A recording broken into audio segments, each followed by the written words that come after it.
On a bright Saturday afternoon, the park was buzzing with laughter and sunlight.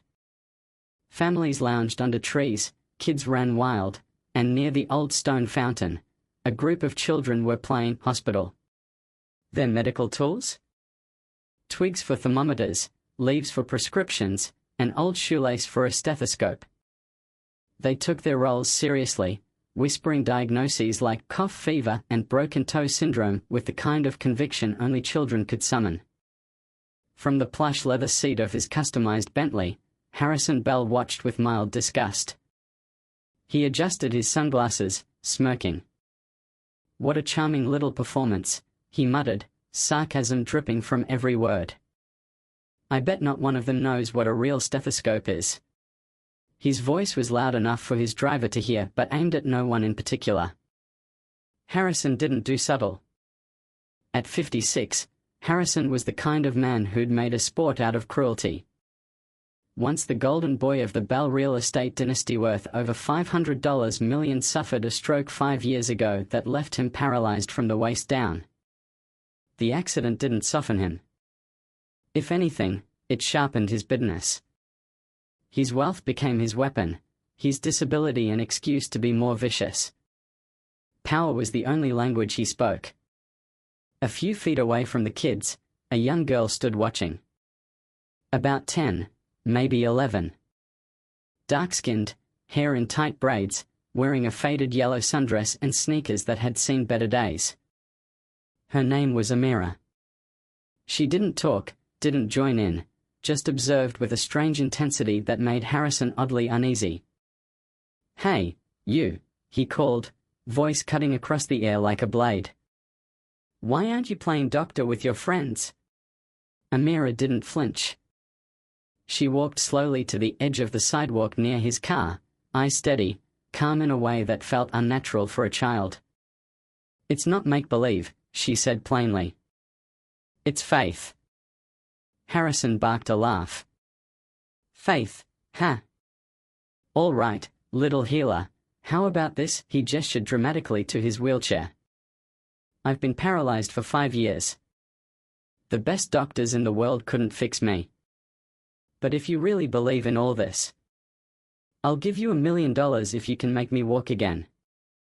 A few parkgoers nearby stopped to watch. Someone lifted their phone.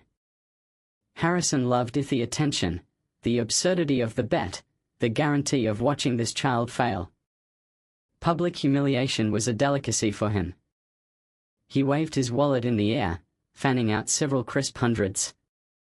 "Cash on hand. You in, miracle worker?" Amira didn't smile, didn't blink. She studied his face like she was reading a book he didn't know he was writing. Then, without a trace of fear, she said, "Get the money." The crowd murmured. Harrison felt a twinge in his gut but waved it off. "Fine. Let's do this." He clapped his hands. "Everyone, witness this faith healing 101. Amira approached without urgency. She knelt beside his right leg, placed a small hand gently on his knee, and closed her eyes. Nothing happened. Then something did. A flicker. A feeling. Harrison felt it like a whisper in his bonus, a faint tingling in his calf. He froze. His jaw clenched. Then another sensation, toes twitching inside his Italian leather loafers. He opened his mouth to speak but couldn't. For the first time in years, he felt connection. Something electric. Something terrifying. Amira stood and stepped back. "That's it," he tried to scoff, but his voice cracked. And then, right there in front of a dozen witnesses, his right leg jerked. Slight, almost involuntary, but real. The sneer on his face vanished, replaced with something raw and shaken. Panic crept in it because he could move, but because if this was real, everything he believed was a lie. 3 hours later, Harrison paced in his penthouse like a drunk learning to walk again. Legs trembling, balance uncertain, sweat soaking through his dress shirt. He gripped the furniture, muttering to himself. Impossible. Adrenaline. Placebo. He'd dismissed his driver and gone home in stunned silence, but now, with no audience, no noise, just him and his shaking knee, she couldn't deny it. He was walking. The intercom buzzed. Dr.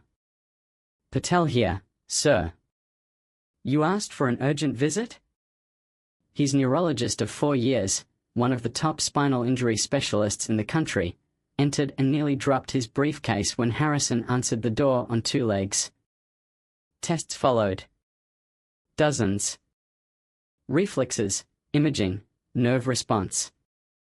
This doesn't make medical sense, Dr. Patel finally said, pale. Your spinal cord was damaged beyond functional recovery. A child touched me in the park, Harrison said flatly. A black girl. Amira. She put her hand on my knee, and now I'm walking. Explain that. Dr. Patel couldn't. No one could. The next morning, Harrison went back to the park. Alone. Walking. He spotted Amira reading on a bench, the same yellow dress, a worn book in her lap, Stars and Their Secrets. He hesitated, then approached, awkwardly. You really did it, he said. She looked up, unsurprised. Did you come to pay me back? I came for answers. You wouldn't believe me. Try me. She closed the book and said, some people carry light. Others, darkness. You carry both. That's why it worked. He chuckled bitterly. I'm a businessman, not a mystic. Then here's your business fact: you can walk. What will you do with that?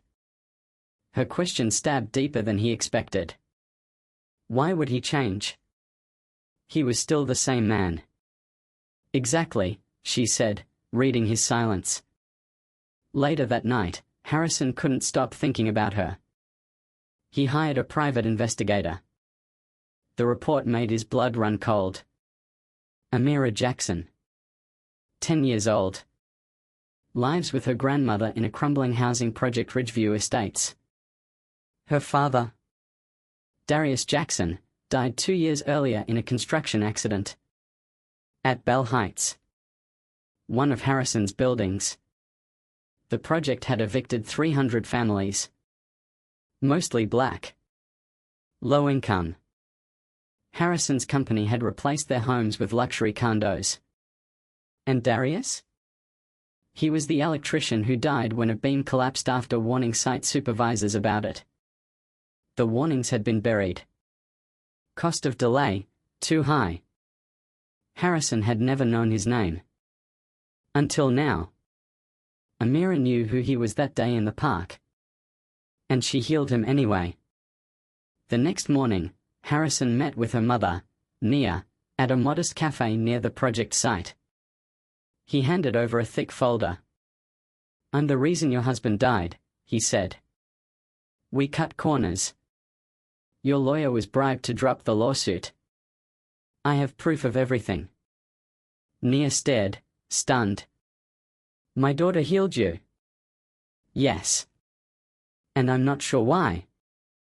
But she did. He gave her the name of a labor attorney. Not someone from his world, someone who fought his kind. Offered to fund the case himself. When the lawsuit went public, it was a firestorm. News broke of decades of corruption in Bell's empire: evictions, negligence, deaths. Harrison handed over internal files to federal authorities. 7 executives were indicted. His lawyer, his COO, his risk manager all went down. Harrison lost 80% of his wealth. His company was dissolved. But he kept walking. 6 months later, the Ridgeview Community Center opened, funded entirely by what remained of his fortune. Free clinics, job training, STEM classes. The very ground he'd once used to displace families now served them. Amira stood on stage at its opening. calm, poised. "I once healed a man who didn't deserve it," she said. "Not because he was good, but because he could be." In the front row, Harrison wept. Quietly. For the first time in his life, he didn't feel powerful. He felt forgiven.